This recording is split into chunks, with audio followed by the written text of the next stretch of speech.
In 1990 in Phoenix, Ken Climo started a run of greatness, winning 9 consecutive PDGA World Championships.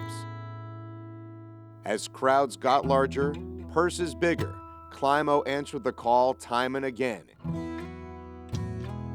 Here at Rock Hill in 97, did it again in 98 to win his 9th straight.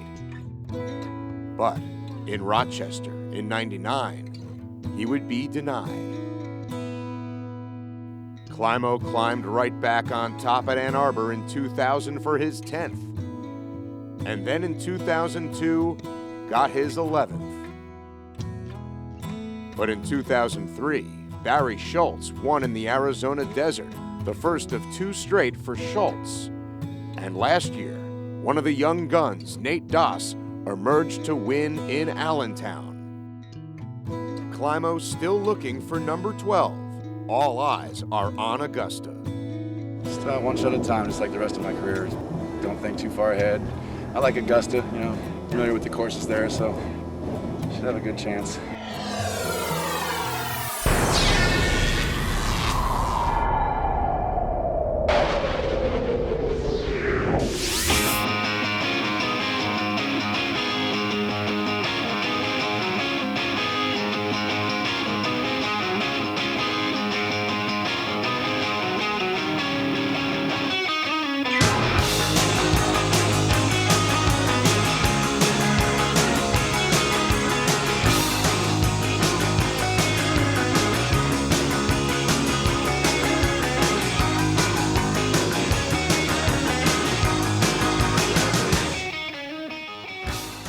Hey everyone, and welcome to Augusta, Georgia for the 25th anniversary of the PDGA Disc Golf World Championships. Adam Zucker here with Dr. John Dusler. All right, everyone here is Augusta. They think Tiger Woods, Jack Nicklaus, and that other golf. But now it is the center of disc golf as well. That's for sure, Adam. 300 of the planet's best players are here in Augusta, Georgia, playing 4 different courses. We're really excited about a great competition on the 25th anniversary of the PDGA World Championships. And of course, 25 years ago, some of the best players in the world weren't even alive. What are some of the expectations coming into this year? Well, Adam, we're wondering if the youth movement from 2005 will continue here in 2006. And you can't come to a Worlds, Adam, without wondering if Ken Climo will be getting his elusive 12th World Championship.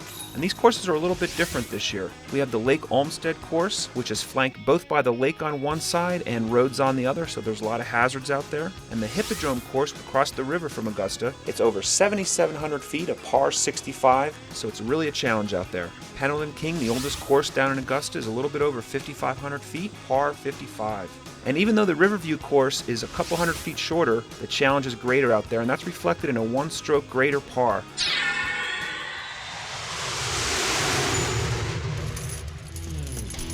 For the 2006 Professional Disc Golf World Championships, we have a purse of over $83,000. Here's a glimpse at how the top finishers will be awarded in each of the major divisions. There's over 300 players competing from 5 different nations, and they range in age from 17 to over 70.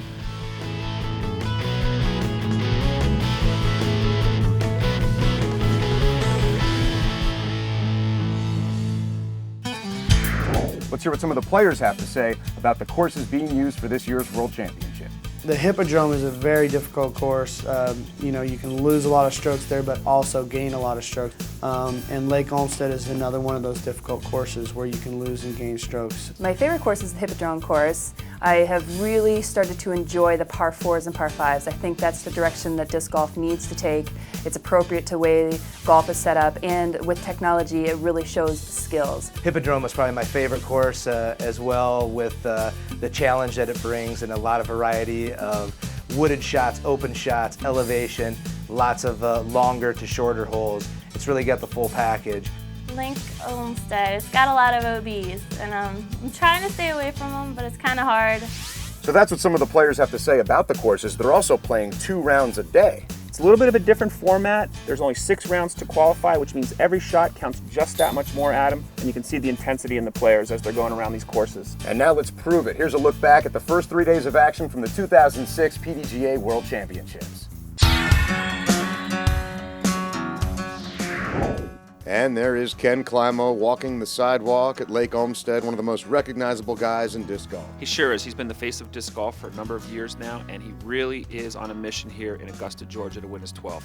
Hitting a long putt there, and then over at Pendleton King, the Gardens course, just missing one, but it was a bogey-free round, crushing this one for birdie on 17. These courses really play into Kenny's strength, a real technical player, very accurate, great approach. I had a bogey-free day, so I'm really happy about that. Maintaining a little bit of a lead, so got to be happy. This is the World Championships that I've come to with the most experience on the courses. I've played this course probably 100 times. I played Riverview probably 60 times. So I had some good experience coming in here, and it's the closest World Championships to my house ever, so a lot of good things going there.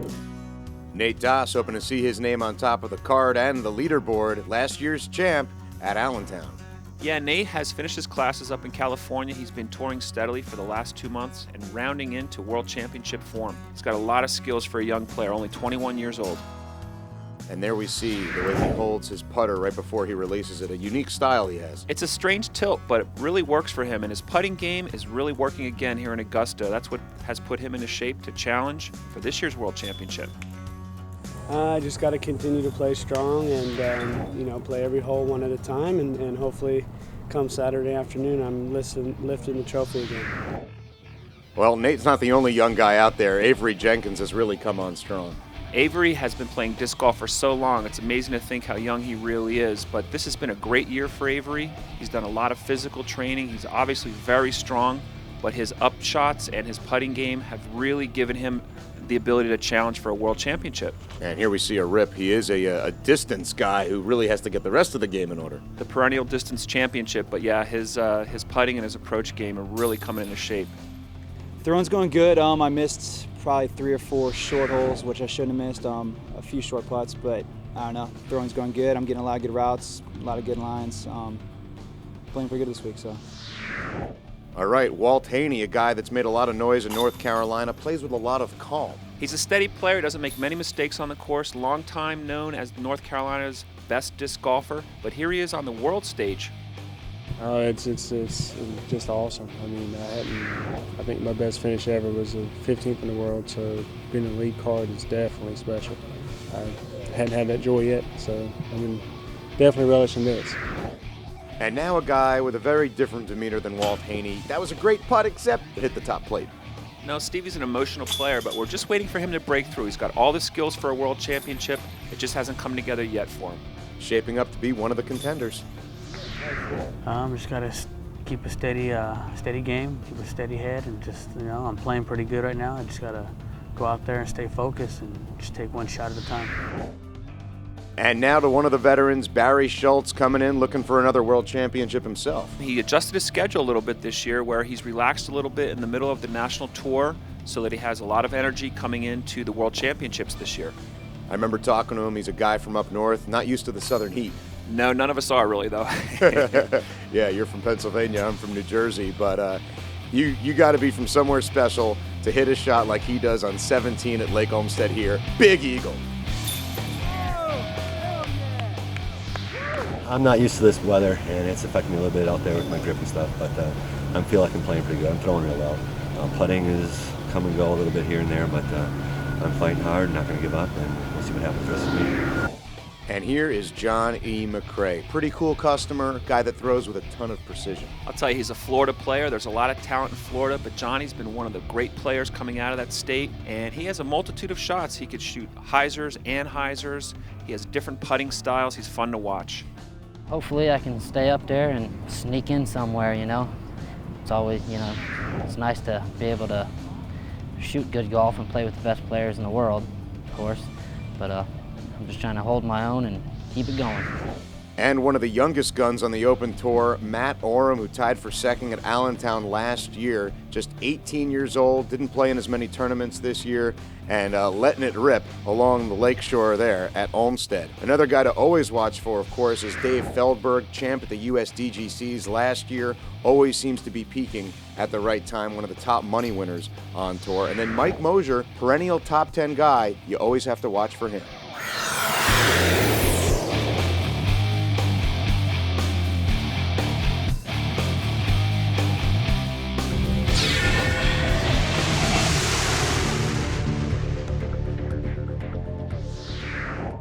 Now to the women, we start with the defending champ, Des Redding, who ran away with things at the 2005 Worlds. And she continued pace during the national tour this year, Adam. She has won 7 out of 11 national tour events, and she had set the gold standard this year for disc golf on the women's field. Slightly different challenge this year with these courses? It sure is, but she has all the skills, the short game, the long game. She really has a great chance to be the defending champion again. And watching all the players this week, I have to wonder, is Des better than her husband? I'm not going to answer that question, Adam. He's a big guy. I think just stay patient and be correct in my lines. You have to just really know that you can throw this shot and believe in it and just keep playing your game. Of course, we are in the midst of the Des Redding era, but a prior era takes us back to Elaine King trying to get the glory back. I'll tell you what, Elaine has rededicated herself to disc golf, and she's had a great year. She started midway through the national tour. She's won some events, and she's still a good player. I would need to play better than I did today. I need to be a little bit more relaxed and confident with my putting. I wasn't completely confident with my putting. I had a few gacks, to use a technical term, and I've got to just snap my wrist and be smooth, and that's what I need to do to win. And here's one of the up-and-comers, Angela Chick-Fry. Angela has really come through this year. It's been a breakout year for her. She's in great physical shape. She's dedicated herself to the tour this year, and she's made a lot of noise. Made a lot of noise with that chain right there, but it didn't go. That one did. This feels really good for me. I mean, I feel like, one of the top golfers, so yeah, that's great. And speaking of up-and-comers, Valerie Jenkins, she's not just Avery's sister. No, she's a great player in her own right. She has challenged Des every step along the way this year on the national tour. And if she can get her short game together, she'll be in really good shape. Well, the short game was there for her right there. She can really snap a drive, too. I don't know, I gotta start going for the longer putts, just trying to get a few more strokes in the score and try and get past these girls. I'm trying my hardest. All right, John, who else are we watching for? Here's the most decorated player in the women's field, Juliana Korver. Here, Carrie Berlager from California. She's really dedicated to the sport. And Courtney Peavy, probably the best women's putter in the game. And almost gets that one, tied for third at the World Championships in 2005. Hits that one, though. She's really athletic, and she's got a great game, real steady. I need to shoot well under par at the river, and then keep a good low 60s round at the Hippodrome, and then keep a par score 54 at Lake Olmsted. And let's round out the top 10 here, starting with Nadine Cosgrove. One of Florida's best female players. She's got a great game. Letting one fly there. And here's a crowd favorite, Birgitta. Came all the way from Sweden to try to get another world championship. And Leslie DeMarc. She's one of our Mid-Atlantic best players. A lot of aces this year.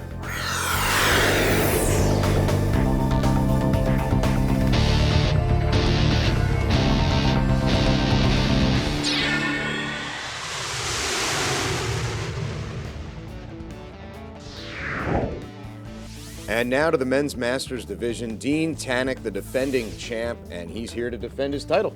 He's here to defend. He's putting together a great season for himself, and he is definitely poised to win another world championship. What makes him a unique disc golfer? You know, Dean doesn't make many mistakes, and you can see here his short game is so accurate. Some of the guys challenging Dean early on, Mitch McClellan from Norman, Oklahoma. John, who else is going to challenge Mr. Tannick? Can't forget about the multi-world champion, Brad Hammock. He's got enough game, and he's won some national tour events this year.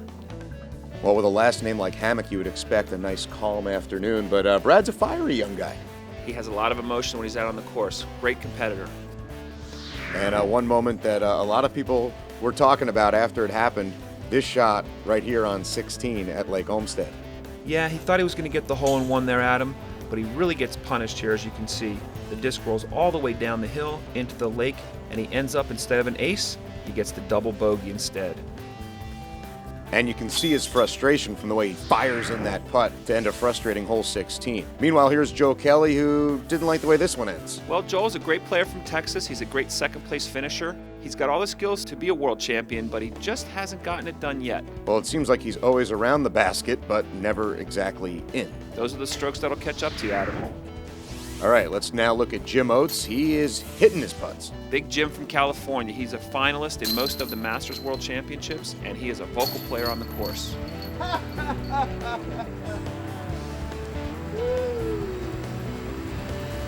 Oh, I guess 2 bad shots and 1 good shot will still get you a par.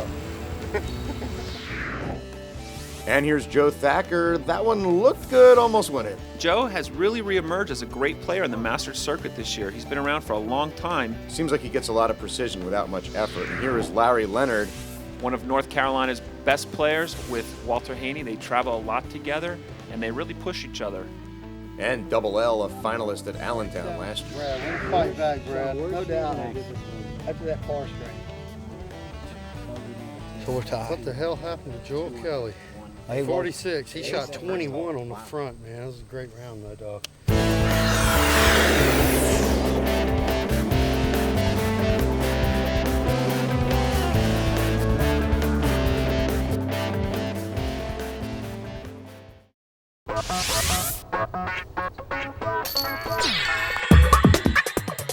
What does disc golf mean to me? Golf is a game of emotional control, intense focus, and concentration. You're out there by yourself. You have nowhere to hide if it's not going your way, and if you've got momentum and you're in the zone, you are flowing and playing just like Tiger plays ball golf. That's one of the beauties of disc golf.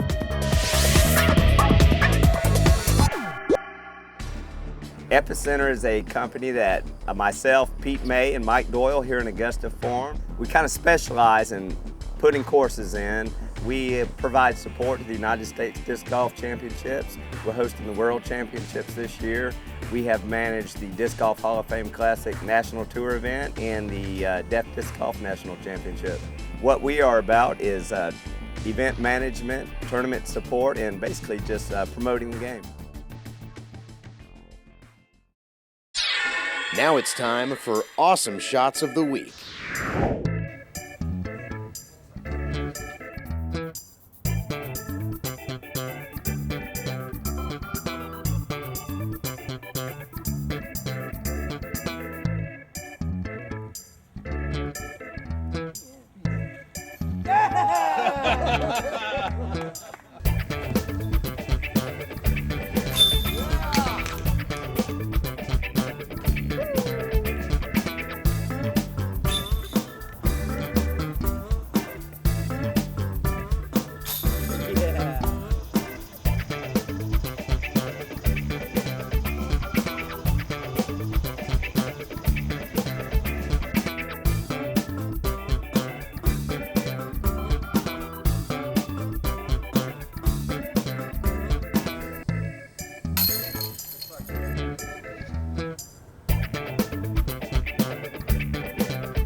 Kenny, 4 years in a row. How long can the dynasty keep going? Oh, as long as I keep playing the way I'm playing, I can't be unhappy with anything. I'm playing the game great. Just got to keep rolling.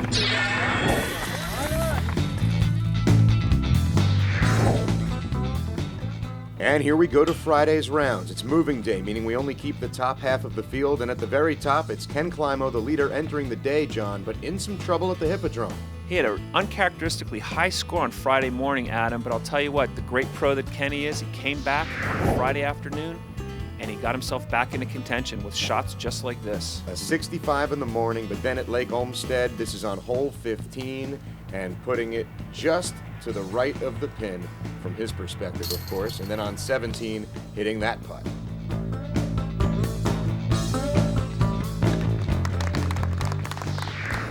Oh yeah, it's always good to battle against these top competitors. You know, keeps me sharp. You know, keeps me on my toes. And with Kenny finishing the day in second place, it was Nate Doss taking over the lead, 7 strokes better than Climo at the Hippodrome. Since they're playing in the same group, Nate really knows that Kenny's having some troubles, and he sees the opportunity right there in front of him.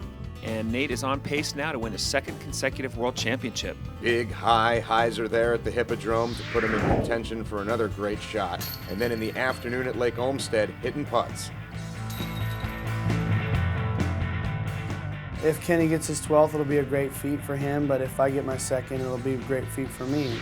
But then again, you got to think anybody can still win. I mean, there's a lot of people in position to win, but hopefully me and Kenny will do some battling and I'll come out on top. So Das with a 4-stroke lead, but he's got to watch out for Avery Jenkins, not just happy to be there. I'll tell you, Avery's having a great World Championships. He's been playing really well. He played well in the Japan Open, the European Open, but this is uncharted territory for Avery. He's really doing great. And he was playing a very safe disc golf at the Hippodrome, then in the afternoon at Lake Olmsted, trying to open it up, trying to close some ground, but he ended up shooting a 52. Well, that's why they call it moving day. The players take more chances on Friday. Confidence is growing, and I'm feeling good. Putts feeling good, drives are feeling good, and I'm ready to make the move, so. And then here is John E. McCrae at the Hippodrome, coming up with a round of 57. I'll tell you, Johnny is playing so natural, so free. He has really nothing to lose here, and he is really playing some spectacular disc golf. We know he's capable of it, but he's putting a show on for these fans here in Augusta, Georgia. McCrae putting a round of 48 together at Lake Olmsted, 1 stroke better than leader Nate Das, just 1 stroke worse than Ken Climo. McCrae on the lead card heading into Saturday. I played pretty solid and shot a 57, which ain't nothing to joke about. Threw some good shots. I know that like the water tower hole, which is kind of tough to get close to, I birdied it both times. So I was real happy with that. I don't think anything really discouraged me at all. So those are the guys on the lead card Saturday morning, but there's other guys right behind them trying to replace him for the final round, like Walt Haney. I'll tell you what, Adam, Walter had a great beginning of the week, but he came back to the pack a little bit on Thursday and Friday. He's still in good position for the semis on Saturday, though. Yeah, running into trouble there on the fairway at Hippodrome in the morning, shot a 60. Then at Lake Olmsted in the afternoon, put together a round of 53, not as good as the leaders.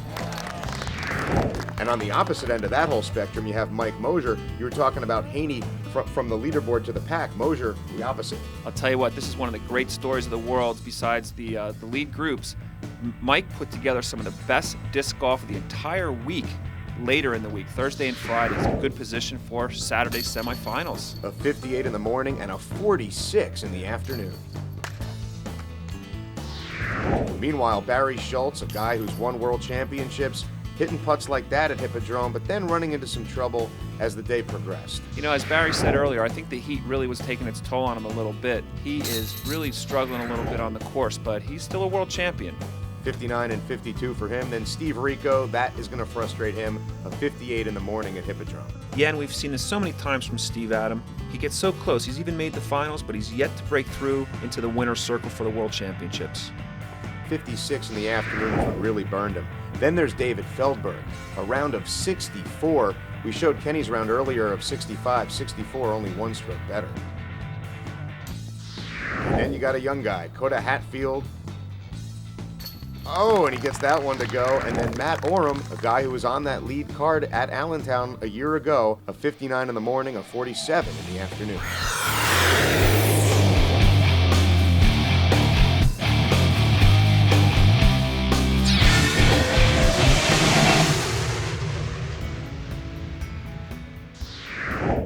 All right, Friday afternoon with the women. Des Redding came in the leader, but Hippodrome gave her fits.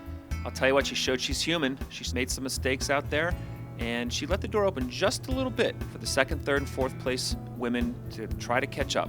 She ended up shooting a 71, banging trees where you don't want to be banging trees. And Elaine King, one of the players to start catching up, ended up shooting a 69, caught 2 strokes on her. Yeah, that's really impressive too, considering Elaine had a little bit of a shoulder injury going into play on Friday, but she'd really played great disc golf. Laying one up in there, Elaine ending up in a tie for 2nd after the day. Some smooth throwing, nice follow through to put her in place for a birdie there. Meanwhile, Valerie Jenkins hitting them. She's peaking just at the right time here, showing her strength from the tee and her great finesse around the basket. She's going to be something to contend with. Shoots a 67 to gain 4 strokes on Des Redding, hits the uphill putt. She ends up in a tie for 4th.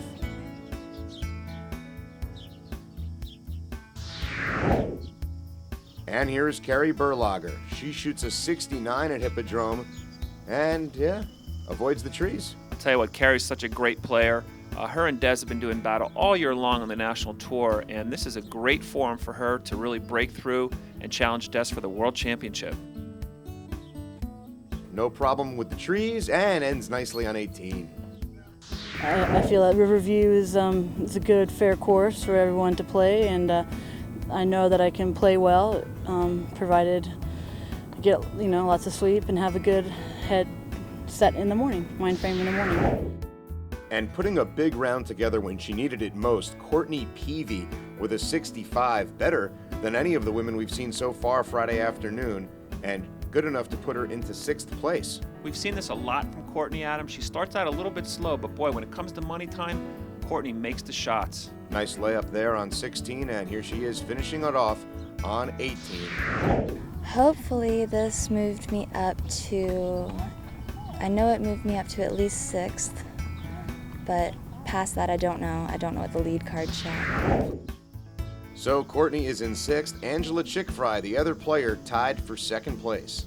You know, Angela's been challenging. She's really been working hard. She's dedicated herself to a lot of practice this year, and it really shows on shots just like this. Angela Chickfry putting together a round of 69 and just grazes the tree. It's okay. Wasn't any movement between 2nd, 3rd, and 4th, and Des gave us a couple strokes. So I think we'll all be playing together in the morning for the semis. Time to round out the top 10, and here's 5-time champ Juliana Korver battling the wind. Birgitta Lagerholm in 8th place after shooting a 71. And Leslie DeMarc, uphill putt, a round of 81.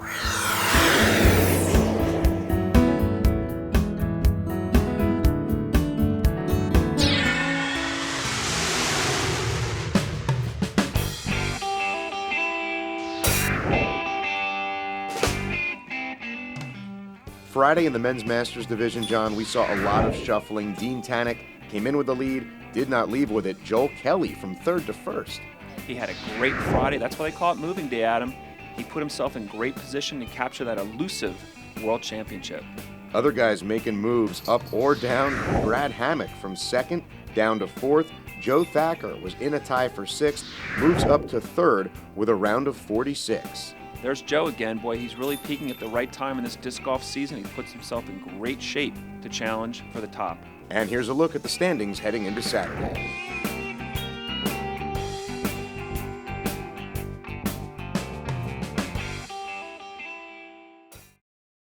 Innova is #1 in disc golf. Disc golf was revolutionized in 1983 with Innova's introduction of the high-speed beveled edge golf disc. For 2 decades, Innova has provided a complete line of discs and accessories for one of the fastest-growing sports in the world. For the first-time player to the touring professional, Innova offers the complete line of golf discs. Whether you're playing a wide-open course or threading a narrow wooded fairway, Innova has a disc to meet all of your needs. Innova discs have been used to win more major championships than all other brands combined. Innova, the choice of champions.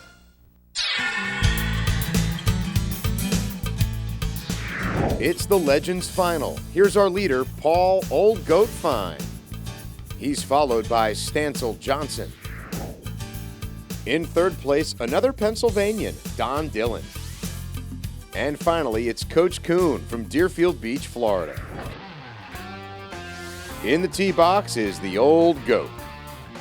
You can see his left-handed style there getting down the fairway. And Stancil Johnson about to tee off. Trying to roll her there, gutsy.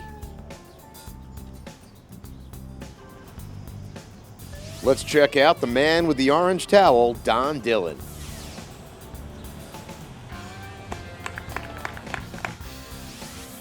And Coach Kuhn's tee shot.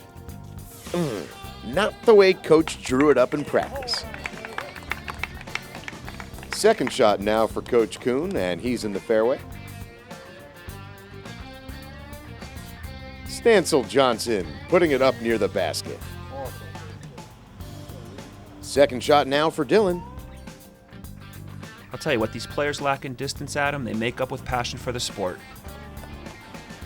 As well as our favorite lefty, the Old Goat. That's a beautiful approach shot by Paul. And Coach Kuhn to putt.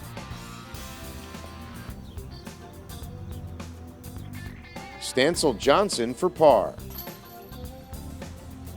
And Don Dillon, little too much juice.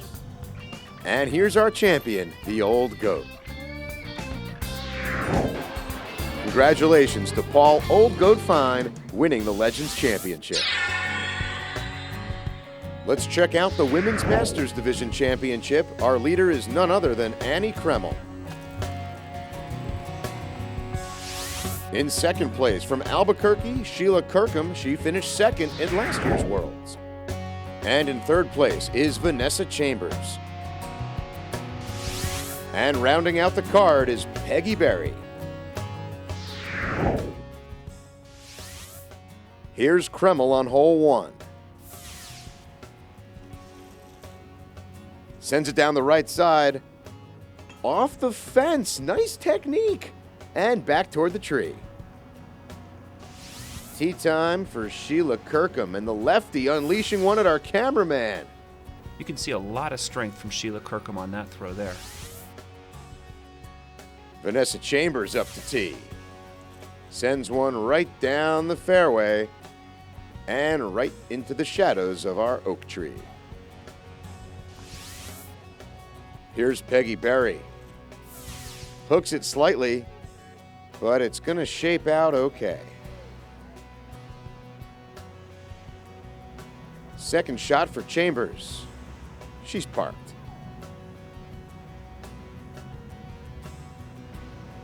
Second shot for Kirkham from a distance. She'll take a 3.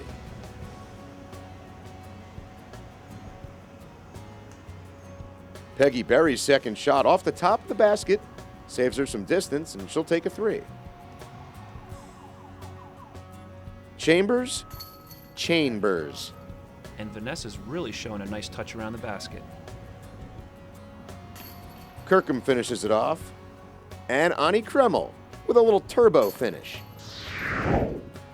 And congratulations to Annie Kreml winning her second straight Women's Masters final.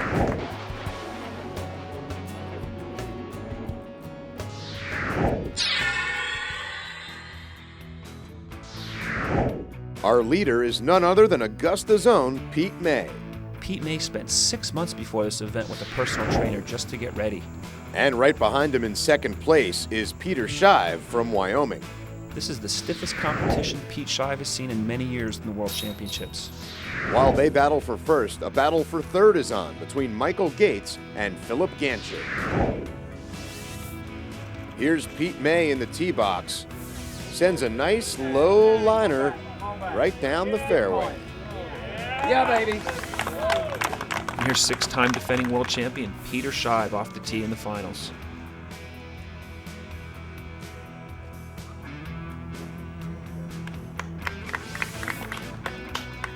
Michael Gates with a softer touch.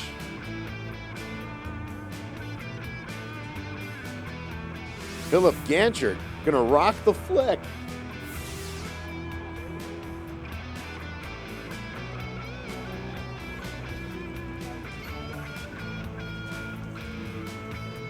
Second shot for Gancher. And he's right there. Here's Gates twisting it around the tree for 3. And here's Peter Shive. He really wants this shot to catch up here, but just misses. Gives an advantage to Pete May, but he can't take advantage of it. Shive leans back and finishes off par. Okay, here comes the gallery on hole 2 here on the finals. The nerves are gone, and both these senior Grandmaster competitors are making great upshots here on the second hole. And even though both had birdied out this hole, it was Peter Shive with a spectacular 150-foot eagle on the next to last hole that put him ahead for the first time and the only time in the tournament. He's our 7-time senior Grandmaster world champion. And congratulations to Pete Shive repeating as men's Grandmaster champion.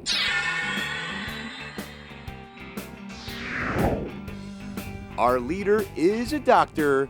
Rick Vokes. He's got a 7-stroke lead on Snapper Pearson. Ahead there of David Greenwell and Michael Berry.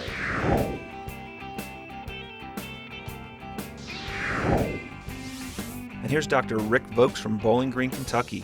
He's not the only world champion in his house. His wife Sylvia's got a few trophies to her credit as well. Here's Snapper snapping off his drive. It seems like Snapper's at the top of this division every year, and that's why. Greenwell in a green shirt, trying to avoid the green stuff. And he hits a little bit of tree. Flick time for Michael Barry, going left to right.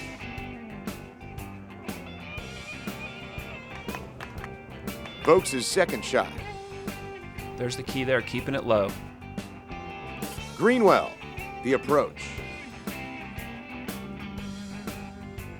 Barry from the wall over there.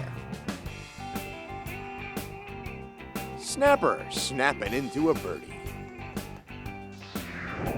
Here's Dave Greenwell. Great to see him playing without that knee brace. Looks good, but lands behind that tree. That's going to be a tough shot.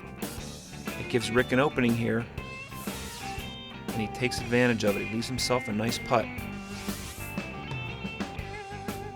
And that's a great low shot from Snapper Pearson.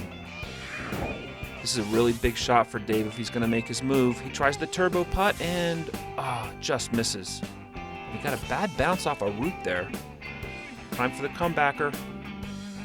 Ooh, hits the rim and is still rolling.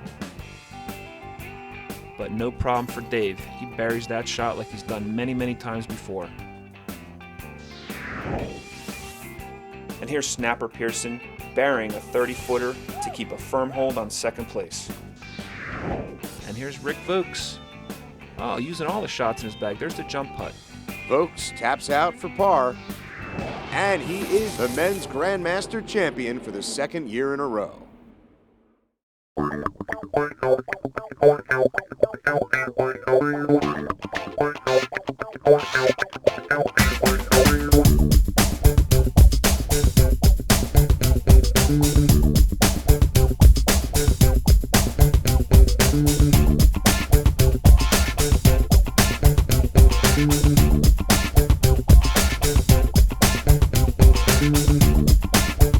Discraft. Get airborne!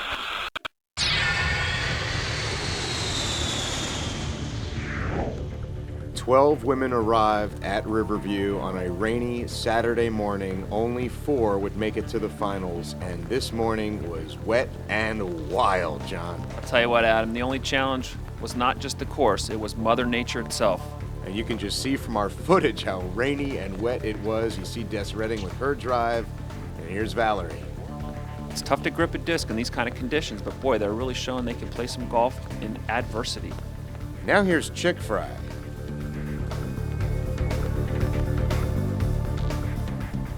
Elaine King, John, she was battling injury, and I'm sure the wet weather didn't make it any better. Yeah, you really overcompensate for the grip. You can see she held onto the disc a little too long there.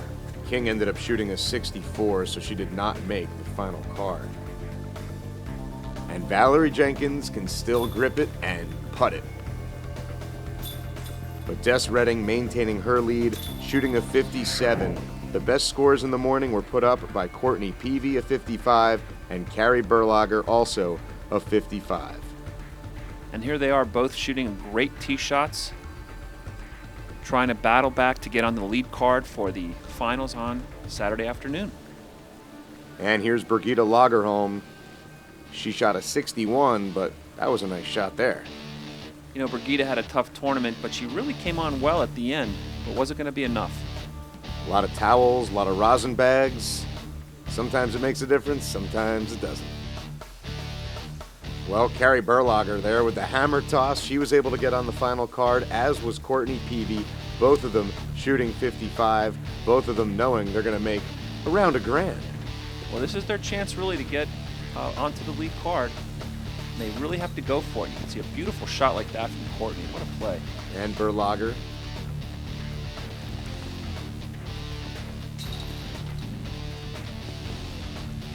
Tough luck there from Juliana. You know, one of the things about these rounds, Adam, is that not only is it a tough round competitively, but emotionally and physically, it really takes everything they have to hang in there. Everything's soaking wet. Do you lose your focus? It's tough to say. It's funny. I find that when I'm under the umbrella in conditions like this, I almost focus more. Nothing's natural in the rain when you're playing disc golf. And speaking of natural, Des Redding hitting her putts. A round of 57, staying in the lead, start to finish. Let's see here. Burrell and Courtney both shot 1 over 55, and Brigitte and I were in the 60s, 62 and 61. Potentially Burrell or Courtney could move up to the first card if somebody there had a shaky round.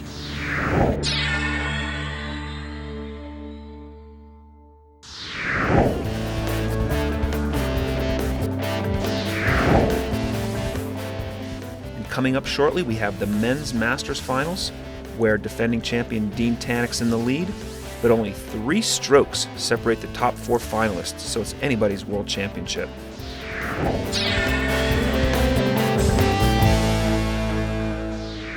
After all those years winning, what do you do to keep yourself motivated for another year? I don't know if it's motivation or just sheer will to play the game good. I love to play the courses in as least strokes as possible. That's my goal. I love it. I love the sport. Here we are at Riverview on the South Carolina side for the semifinals. We've gone from a total of 126 players in the men's open pool down to 60 for the semifinals, and only 4 will advance to the finals this afternoon. One of the guys on the lead card right now, John E. McCrae Jr., missed his group's first 2 holes this morning, giving him a par +4 score for each of those holes, 8 over for the round already, and falling fast on the leaderboard. And the rain actually helping McCrae because there was a 90-minute delay. And so we resume. Climo 4 strokes back to start the round, and the lead, of course, belongs to Nate Doss. Well, this is familiar territory for Nate because he was in the lead going into the finals in last year's World Championships. We'll see if he can repeat last year's great performance. Avery Jenkins, another one in the hunt on the lead card, down 5 to start the day.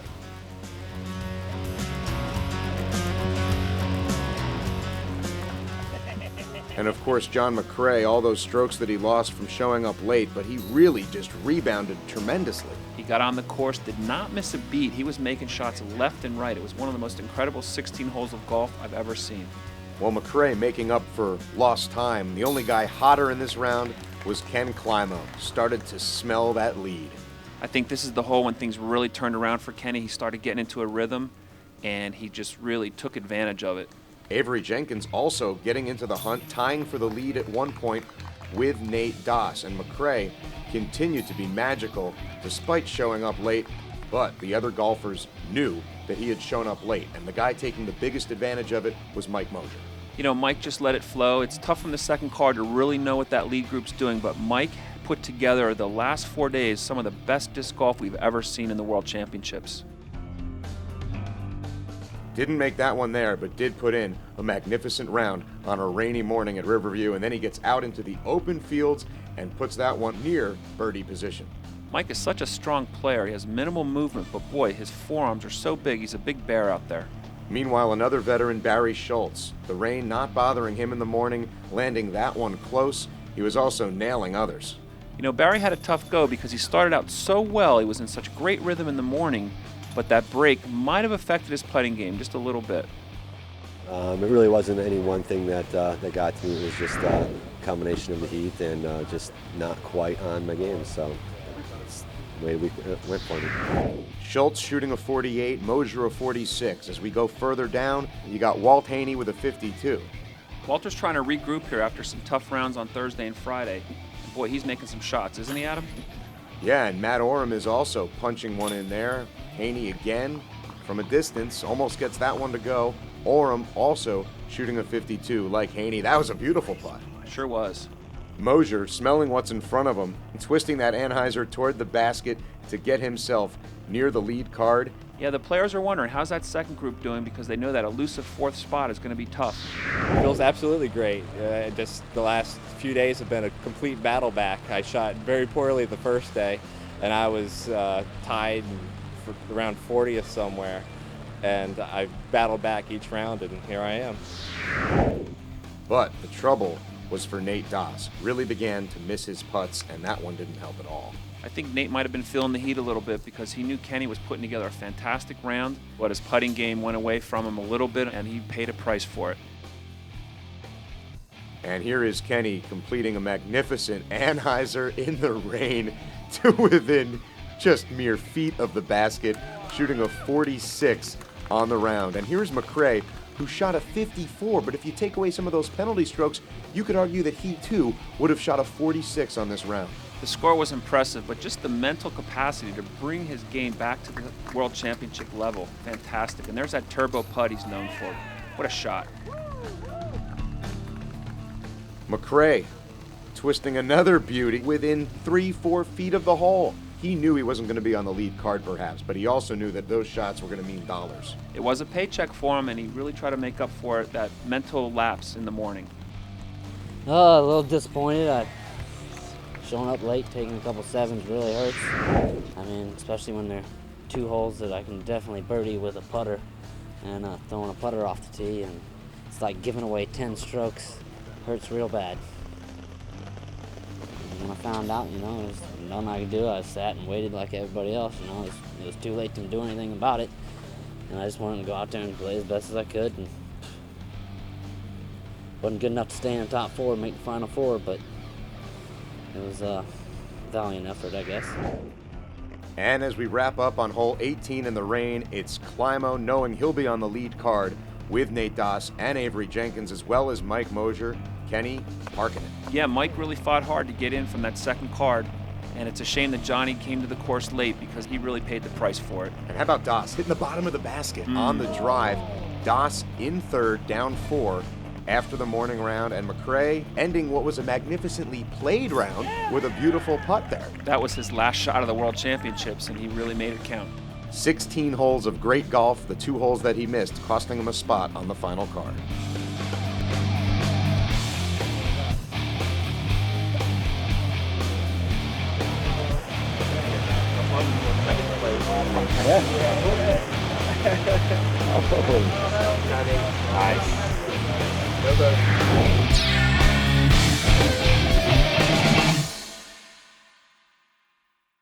The 25th anniversary of the PDGA World Championships, like any major sporting event, is a significant milestone and achievement. Our sport has grown between 3 or 4 times in the last 10 years, which is its 3rd decade. If we maintain that level of growth in 25 years, this game will be being played by millions of Americans. We will be on national television every week. We have companies such as Bite Shoes making a shoe specifically for disc golf now. We have Microtel Inns and Suites sponsoring our best players. We have just, I think, become the critical mass necessary to attract increased mainstream media coverage, and these are all indicators that we have reached a certain stage in our growth. I think this event is going extremely well. Logistically, it has been easier than some worlds for us. The courses are also in close proximity to one another, which also makes the event run smoother. And it all adds up to what we think is going to be a spectacular finish to this event on Saturday. Now let's look at the not so awesome shots of the week.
Dean Tanek with a 2-stroke lead as he tries to repeat as world champ. Adam, we're here at the scenic Lake Olmsted for our final 9 holes of the championship. We're playing the first 4 holes and the last 5.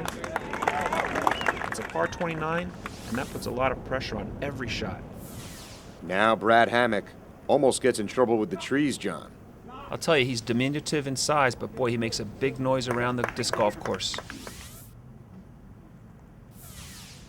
Joe Thacker may be on a billboard someday, but this isn't how he envisioned it. I'm just surprised they haven't adjusted to the headwind on this hole, Adam.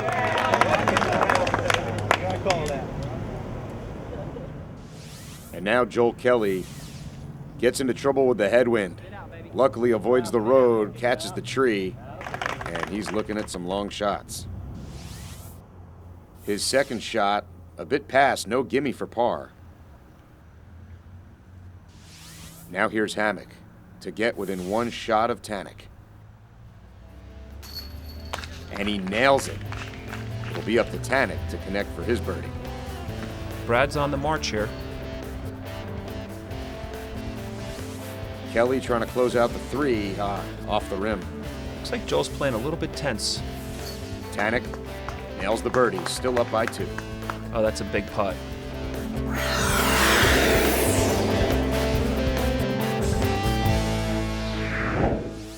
Hole 2 is where we saw momentum change, starting with the leader, Tanek. Goes high, goes for the hyzer, turns it over, ends up OB on the road. Boy, we've seen that more than a few times on this hole. And now Hammock, trailing by 2 strokes, but with a wide open window, plays it safe, lays it up. Watch out for the spectator. And that's a beautiful shot by Brad on this short par 4. And that puts a lot of pressure on Joe Thacker to just keep pace with the group.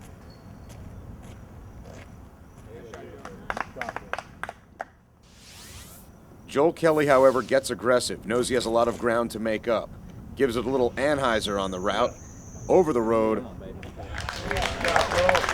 Skids onto the wood chips in position for a potential birdie.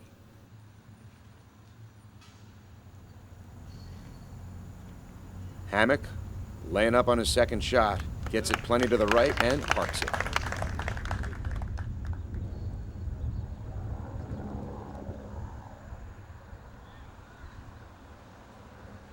Thacker with the same idea, but almost ends up on the road, John.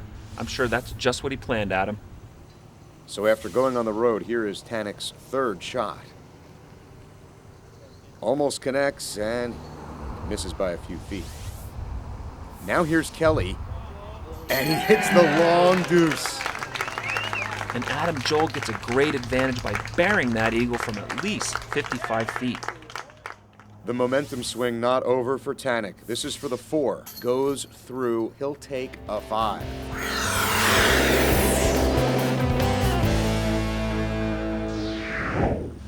Now to hole 3. Kelly coming off the long deuce, trying to put himself in shape for another birdie.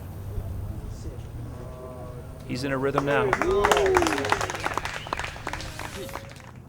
And here's Hammock with his back to the problem. Nope. Gives it a look. Chucks it long and low. Hits a tree. Could deny him the birdie chance. Now Thacker. Gives it a little hyzer action. Come on, baby, go. And he'll be just left of the pin.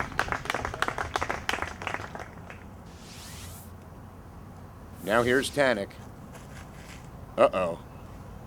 Hits the first tree in front of him and skids toward the lake. I think he might be feeling the pressure, Adam. Tanek from down by the water, and he is off to the left. He's got about 100 feet left for his birdie. Now here's Hammock for a long birdie to give him sole possession of first. And he connects with the rim, takes a 3. Now Tanek from a way off for the 3, and he hits the rim. He's just not feeling in a rhythm right now. Thacker off the rim and right back at you. So it's Thacker again. rim again. At least this time it stays put. He'll get a 4. Tanek finishes up his 4. And let's take a break with the Masters men because Des Redding is on the tee box as the Women's Open division begins its final round.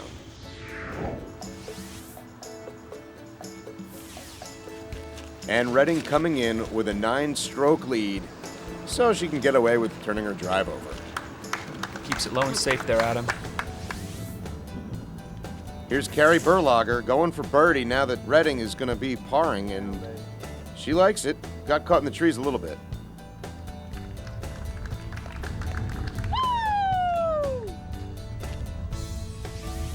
Now here's Chick Fry. Almost has to pull out proof of car insurance, John, but she's safe. Angela's had a great World Championships, but not on that shot. Peavy's drive. And she's going to get a little bit of tree. That's a great follow through. Chick Fry trying to get herself into par position. Good wrist snap by Angela on that throw, and it ends up being a great result.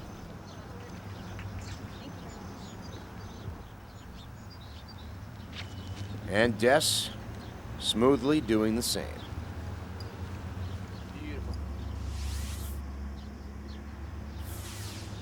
And here's Peavy. She'll get par as well. Berlager going for birdie and not getting it. Chick Fry the only one with a long par putt. Just like in ball golf, putting is the name of the game, and Angela showed us why right there.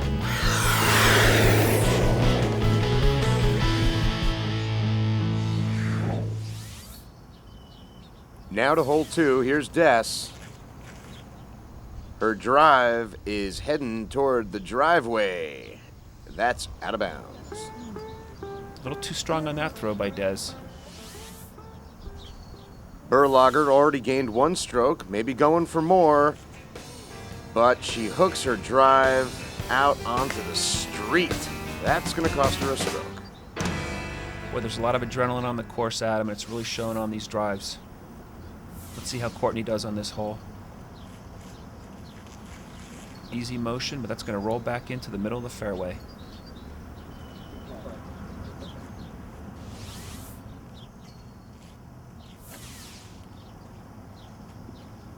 John, Peavy and Chick Fry, they saw what happened, and they play it safe. That's one of the advantages of coming out of the box behind the other players. You get to see what the wind is playing and how to throw it. Here's Courtney with her second shot.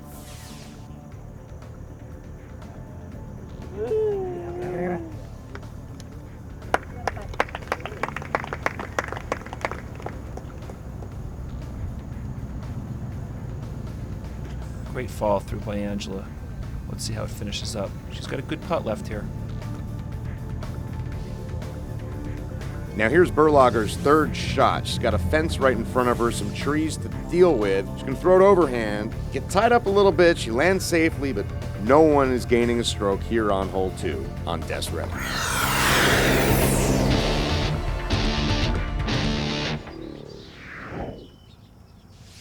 Here is your leader to tee on hole 3, and John, luckily for her, she's got a big lead because she hooks this drive. She hooks a little bit, and I tell you, she used a little bit of an understable disc on that, Adam, so it went to the right on her. I'll see if anyone can take advantage. Here is Peavy, and she is going to let it rip. Beauty. Great distance. Catches some leaves. She'll be a little short. Now here's Chick Fry. She's going to go nice and low. However, bark. Tough break for Angela. And here's Berlager. She comes up with the best drive on the hole. Must be the Carrot Sox.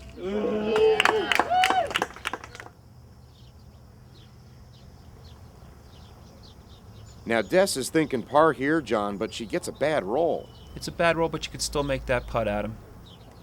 Chick Fry for birdie. A little short. Here's Carrie for her birdie attempt. Berlager, though, logs a birdie. Long one. And so does Peavy. Now here's Redding for par. She's going to lose a stroke, but still has a huge lead. All right, John, we're going to go to hole 6, back to the men's masters, Brad Hammock to tee. Well, it's quite a story shaping up here between Brad Hammock and Dean Tannick. And John, he lets loose a beauty. Oh, that's curving right into the basket, Adam. What a great shot. He is definitely in a rhythm right now.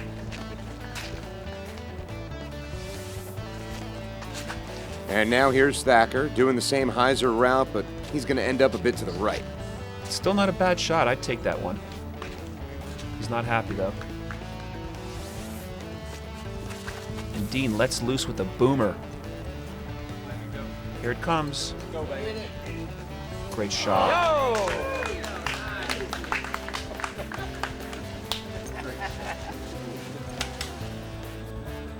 Joe, nice easy throw. Seems like he's just laying up there. And here's Joel Kelly from Texas. He has that jump putt down. Just not on that shot. Thacker putting out.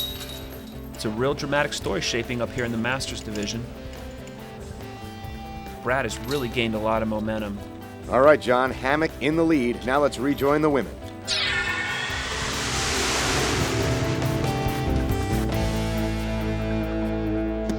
And here's championship hole 6. It's a 300-foot par 3 with Carrie Berlager to tee.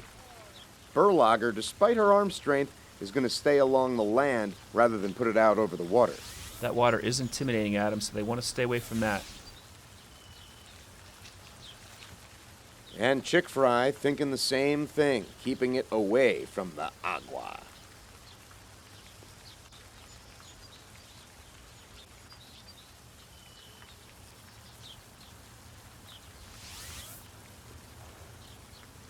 And now here's Des. Nothing to lose. Putting it out over the water. Big hyzer. She's strong enough to try to throw it over the water. And she is just in bounds. The women tend to play this hole a little bit safer, and I think a little bit smarter than the men might play it. Here's Peavy's drive. And she's going to follow the rest. Into the wall, but safe from the water. That's a good result for Courtney. Berlager's second shot.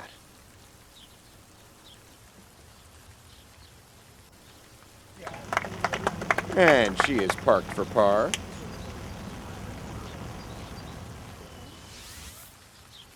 Chick Fry comes close on shot number 2. She'll take a 3.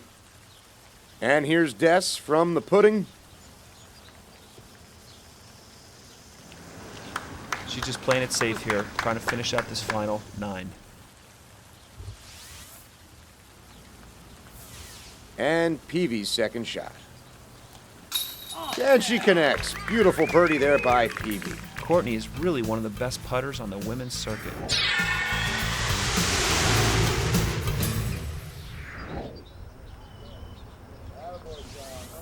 So Peavy holding on to the tee box, her drive on championship hole 7, and she skims up near the road, but rolls on down toward the basket and away. It'll be a long birdie look. It's a tough hole with this slant going right towards the lake, I'll tell you. And now here's Berlager.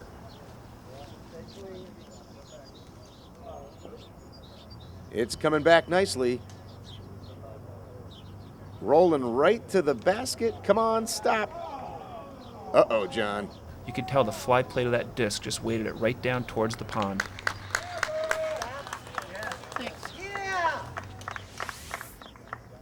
Here's Chick Fry's drive. Big skip. But stays out of trouble. She's going to have a tough putt to make for her deuce, but she's capable of making it. And not often that we see Des teeing off last. Let's see what she does on her drive. Coming back nicely. Ooh, a little past the basket.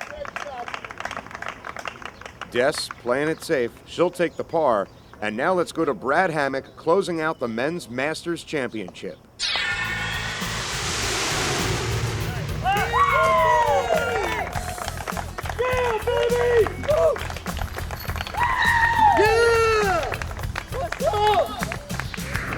I struggled quite a bit through the week, but the support I got from all my friends and family, you know, and the big man upstairs, that's the only reason I won, as far as I can tell, and I can't thank them all enough.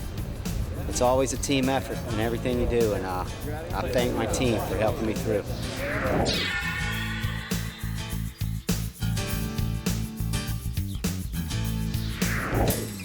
Now back to the women. On 16, here is Peavy's second shot, and she keeps it upslope.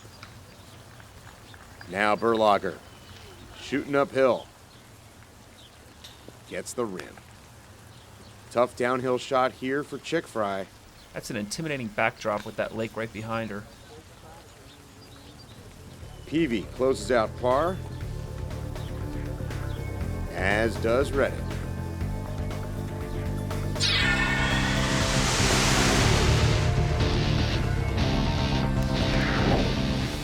Now on championship hole 8, Peavy still in the tee box, Redding still with a big lead.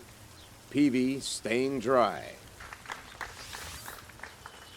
Berlager letting it rip. Adam, this is a treacherous 550-foot par 4 with a lot of water on the right, a severe slope right down to the water, and it's really showing you how great these women players are. What a lot of talent they have, and especially combining with Des, the multi-world champion, and these up-and-comers, the female open division is going to be in good shape for many years to come. And here's Des with the big drive. And Redding keeps it a little lower than the rest of them. All of them dry.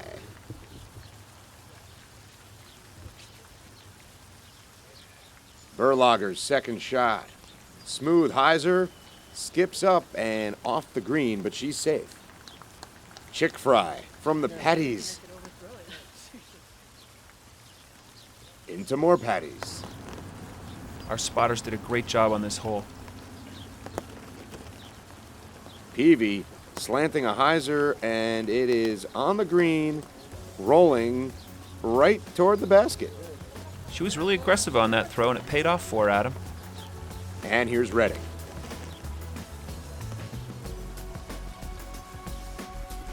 Best shot of them all, right on the green. Just a day in the park for Des. What a great throw from our champion. Chick Fry's third shot.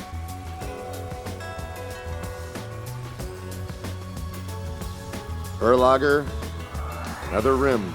That's a tough miss by Burl. She's really leaving the door open for Courtney here. And Des finishes with a birdie, with Angela taking the 4.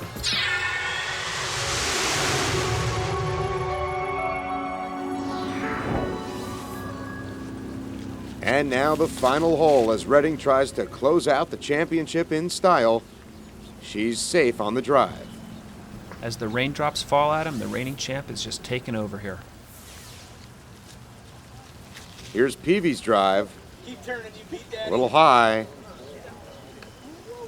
And a little left. Courtney can make that putt, though, with her great putting style. Put the pressure on Burrow right there.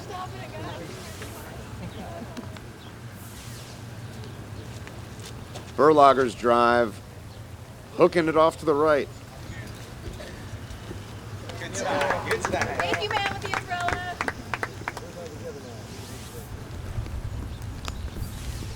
And Chick Fry. Coming at the gallery, look out.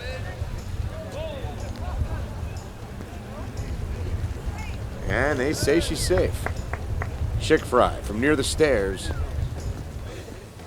Lays it up, she'll take a 3. Berlager going with that flick again.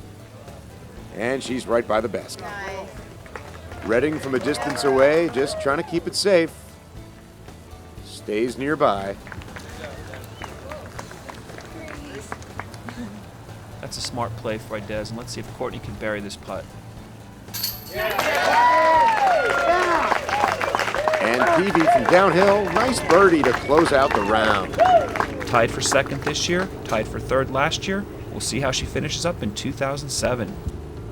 Chick Fry hits her putt for par. She got a nice roll off the rim of the basket on that one, Adam. They carry putting out here before our champion. And Des Redding putting a cap on a championship with a nice par putt. The Redding era has begun in women's disc golf. I think because I had so many strokes to last year's World, I was greedy. I really wanted all these strokes, you know, because I got 2 and then I got 5, but then I gave 5 back and then I had 10, and every time I would give some back, I got kind of anxious actually because I wanted more, because I loved that 15, 18 stroke lead that I had in Allentown. So I was a little greedy, and I don't think I needed to be so greedy. Well, going into the final 9, I was 2 out of second, and Angela and Burl were both tied for second. And I made up those 2 strokes on the last hole, tied with Burl, birdied out, and that was all the difference for second place.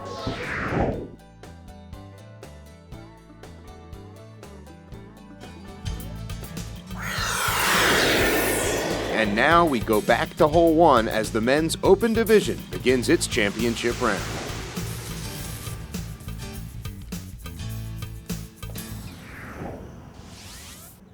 Climo in the lead by 3 over Avery Jenkins after this morning's round, and he lets go his first drive of the afternoon.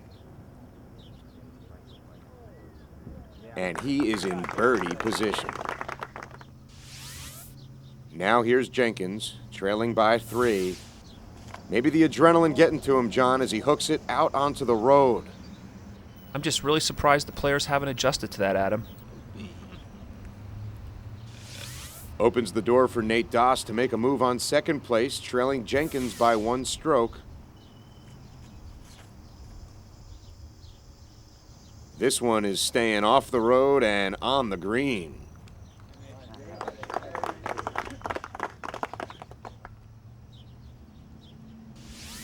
And so here's Mosier trying to work his way up the leaderboard. His hyzer gets a little tree love. Be a long birdie for him.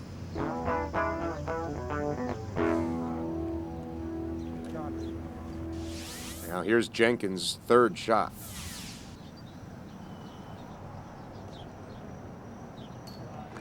He'll be taking a 4. Mosier from a distance. It'll be a par for Mosier. Climo to put Jenkins down by 5 strokes. And he connects. And there's Mr. and Mrs. Jenkins right from Ohio. Doss to stay within 4, and he does.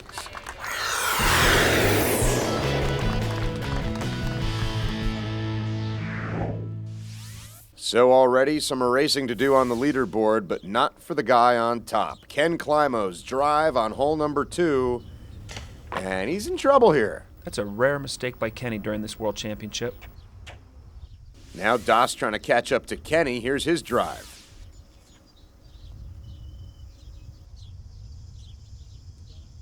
And he is clean on the green. Nate plays that hole beautifully.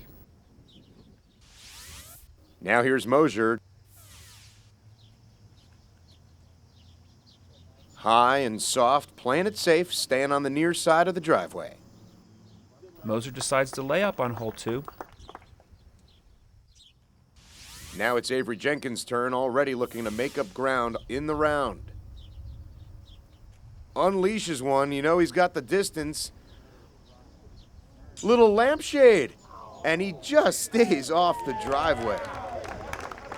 Luck turning for Jenkins. Avery's shown a lot of power on his drive.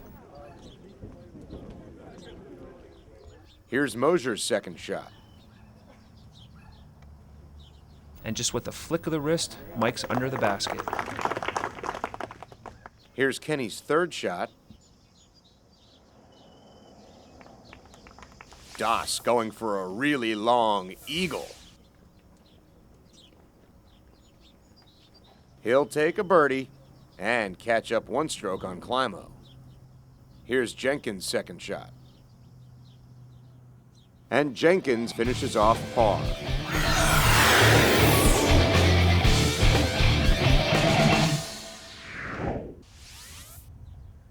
Now to hole 3. Das within 3 strokes of Climo. Sends one right down the pipe. Nice skip. And Nate plays that 360-foot hole perfectly, leaving himself an easy birdie putt.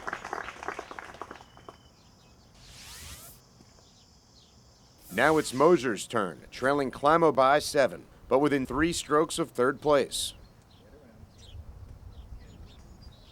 And he's in birdie position with this drive. And Moser just continues to surge here in the finals. Here's Jenkins's drive. Gets this one up way high, but also within birdie range. This is uncharted territory for Avery, but he surely responds. And now it's Climo's turn. Avoids some early trouble, but he's got a big putt to make for birdie.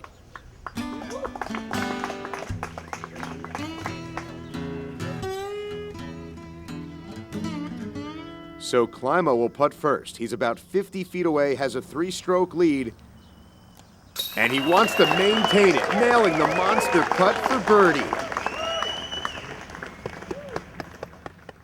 Here's Jenkins. If Avery's going to win the championship, he has to avoid shots just like that.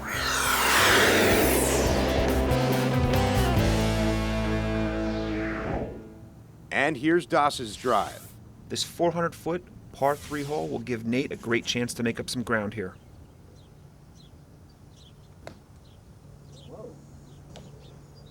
And that's a tough break for Das. Now here's Mosier, down by 7. Adam, this is one of the great comebacks in world's history.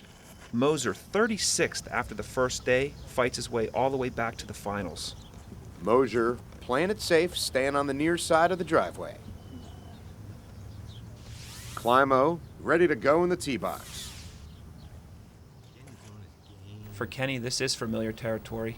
Being in the finals, fighting for his 12th world championship. And what a great shot that is.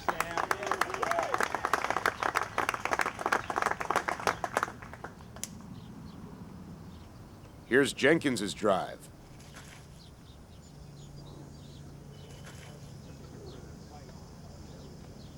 Avery seems to be feeling the heat a little bit. That's not where he wanted to be on that shot.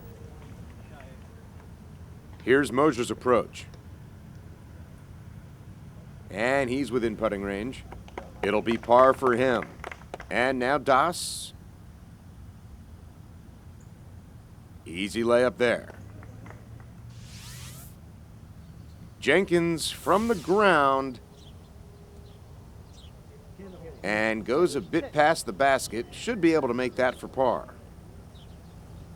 Valerie Jenkins smiling in the gallery, but Avery hitting the rim, losing another stroke. Jenkins now taking a 1-stroke lead for 3rd place.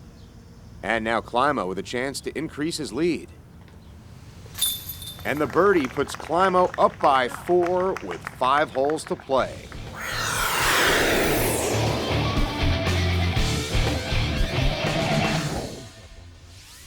Now off to championship hole 5.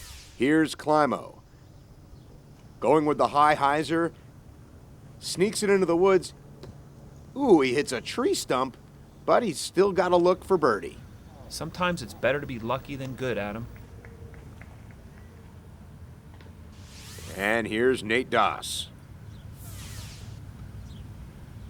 Following the same route, high hyzer. And he's a little closer. You could see Das falling just about the same route as Kenny. Now it's Mosier's turn.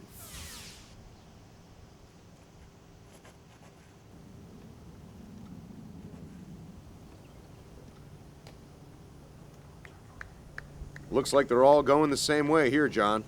And this shows you how evenly matched the players are, Adam. They all land about 15 feet away from each other. And let's see if our distance champ can get one closer than the rest.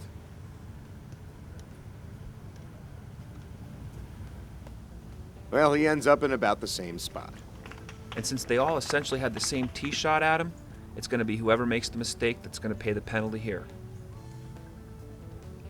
Jenkins' chance at birdie. Avery continues to have tough luck with this putting. Here's Mosier for birdie. And Mosier making a big run. You know he hits a big shot when he jogs to the basket. Doss lining up his putt, lets it fly. Doesn't connect with anything, but it'll be a 3. And here's Kenny. And he sinks another birdie. Climo gaining another stroke on Doss.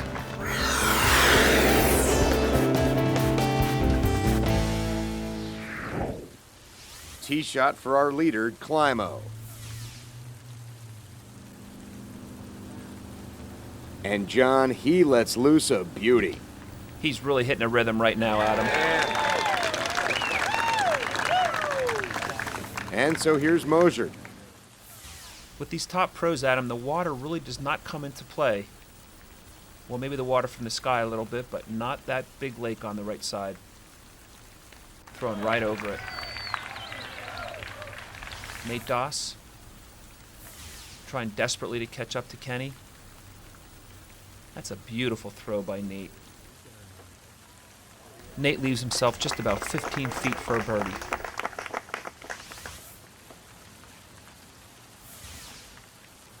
And here's the biggest arm of the bunch, Avery Jenkins. Oh, that just seems to stall just a little bit. Not as far as the others. But he still has a great chance to make a birdie on this hole.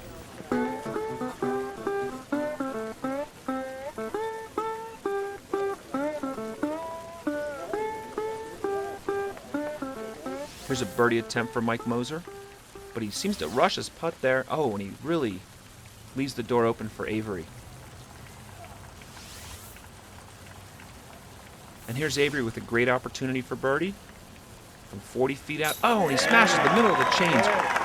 Great shot by Avery.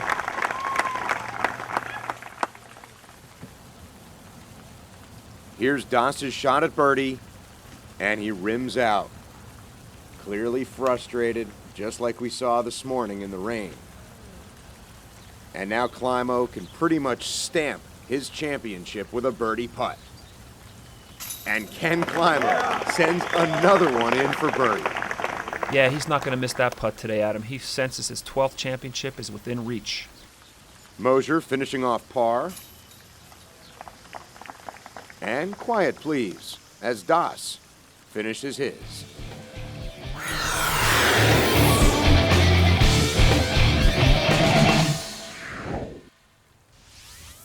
Championship hole 7. Here is Climo.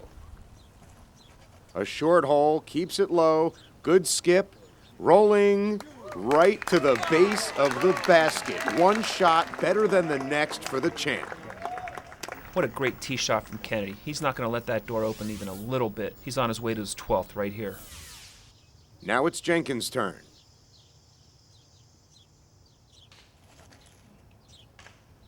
And he's running into trouble.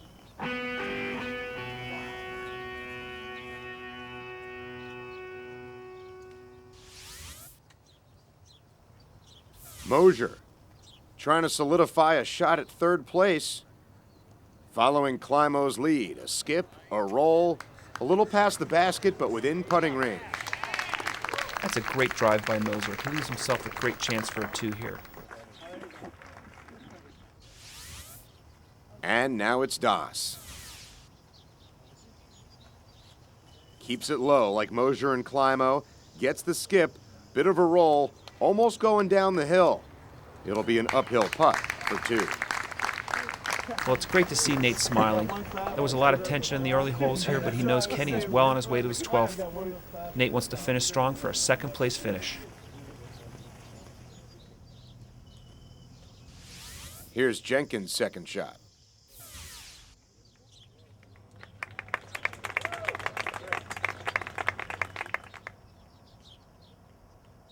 Just 3 pumps and a putt from Mike. That's his classic putting style there.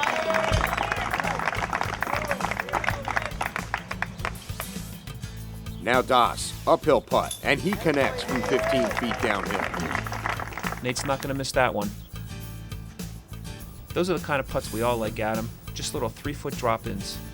And Jenkins, after the bad drive, finishes off par. And Kenny is just really riding this pony home on his way to his 12th World Championship. He's made very few mistakes on this course.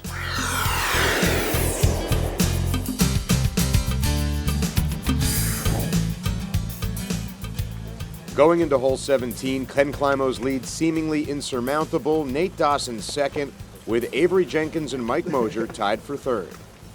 I tried.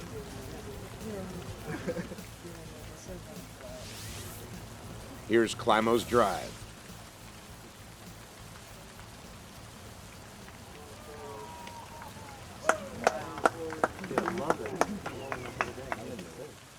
Now here's Mosier. Not just happy to be on the final card anymore, he's in a tight battle for third.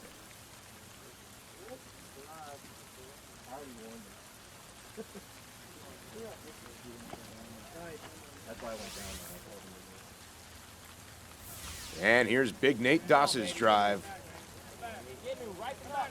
Way off to the right, out over the water, and out of bounds. Give it to him. How can you tell from there?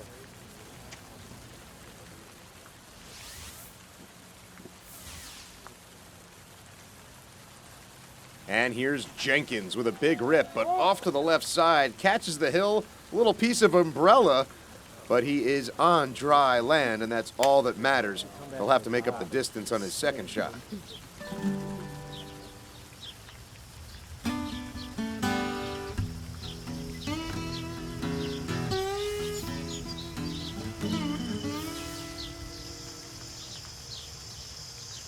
Here's Climo from a mud patch.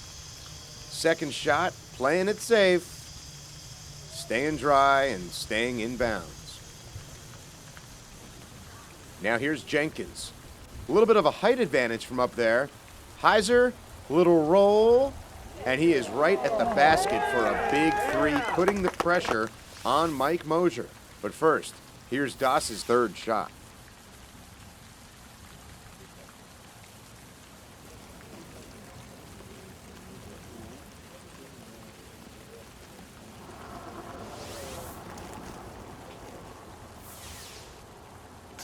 Doss rips home the putt.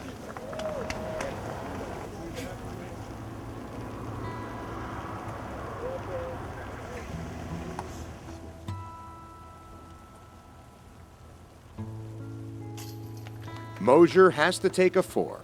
It'll put him one stroke behind Avery Jenkins, who will tap in here for par. Climo will take a 4, but for him, this tournament is won, and going into the final hole, let's just stop and enjoy the camaraderie between the players and all the fans. It's worth it today.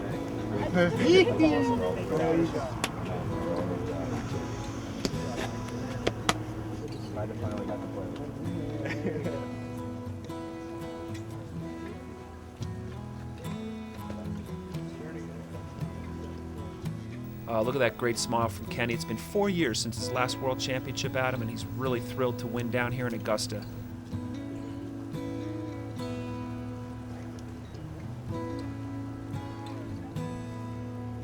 So the only thing to be decided, who wins third place? Jenkins has a one-stroke lead. Going with the flick, and the biggest thing is stay uphill, and he does.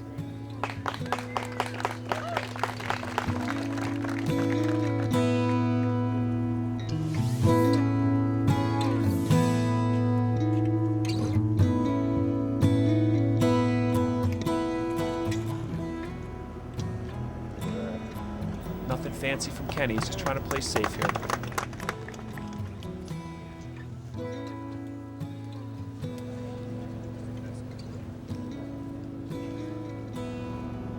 So here's Mosier, looking to put himself in birdie range and force a tie with Jenkins for third place.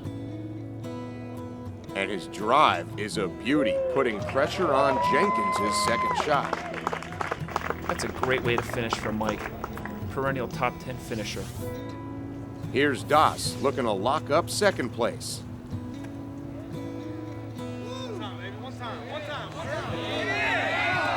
And he is just shy of perfection.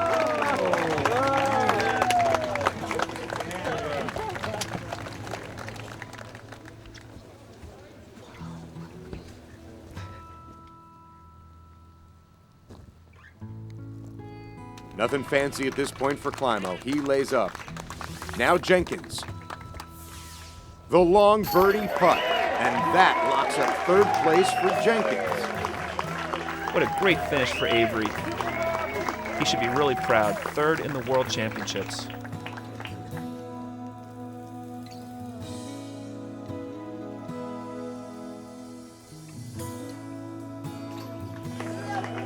Das caps a round of 24 with a birdie. He'll take home $3,600. Mosier drops in to complete his round of 24 to finish in fourth. And now Kenny's turn to make number 12 official.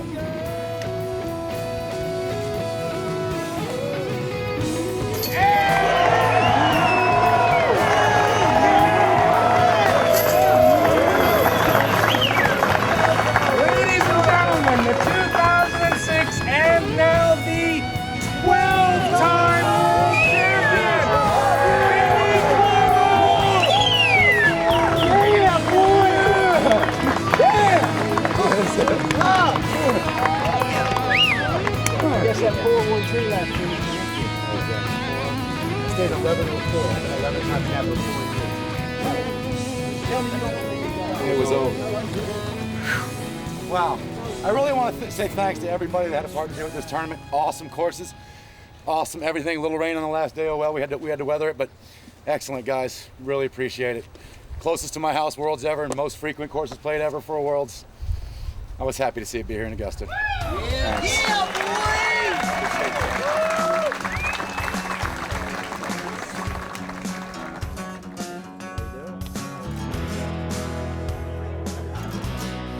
I knew it was going to take a lot to catch him. 3 strokes, especially in 1-9 holes.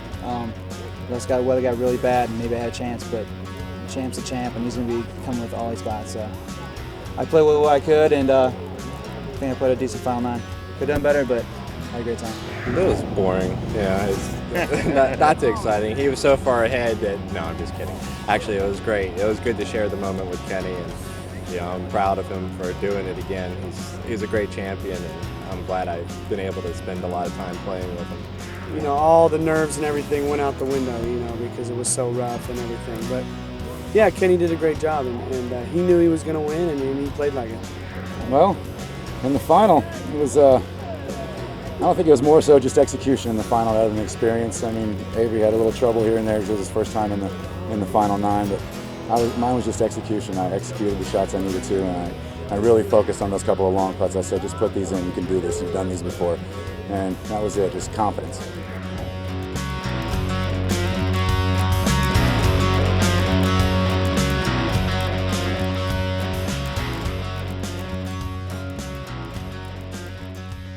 And John, this is the World Championships. We had players of all ages coming here and leaving with trophies. We did, Adam. We crowned champions in all the age divisions. Let's take a look at them now. This event would not be possible without our sponsors. Presenting sponsors, Innova Champion Disc and the Augusta Chronicle. Our core sponsors, Innova, Discraft, PDGA, and the PDGA. We'd also like to thank the Greater Augusta Sports Council, who lent us a lot of assistance in hosting the event.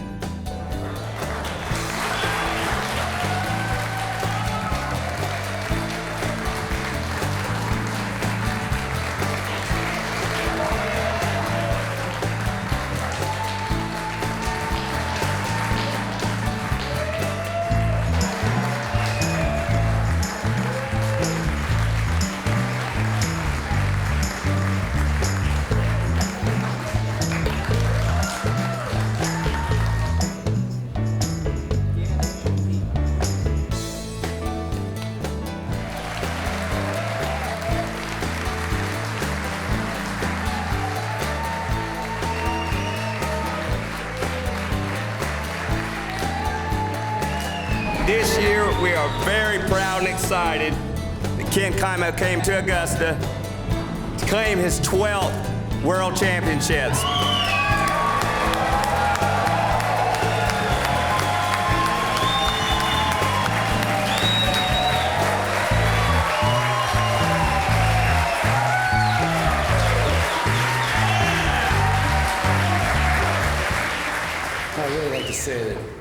This means a lot more to me than I think any of the ones in the previous past because I was really hungry.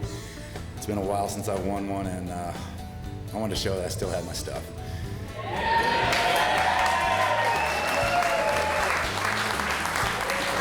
I'd like to thank the PDGA. I don't think enough credit goes out to these guys for what they do for us. Thanks, PDGA. And I'd also like to thank Innova Champion Disc, best golf disc on the market.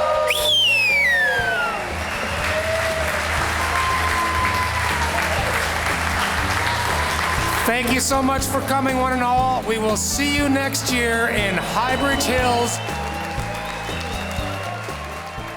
And that puts a wrap on the 25th anniversary of the PDGA Disc Golf World Championships. For Dr. John Dusler, I'm Adam Zucker. We'll see you next year in Wisconsin.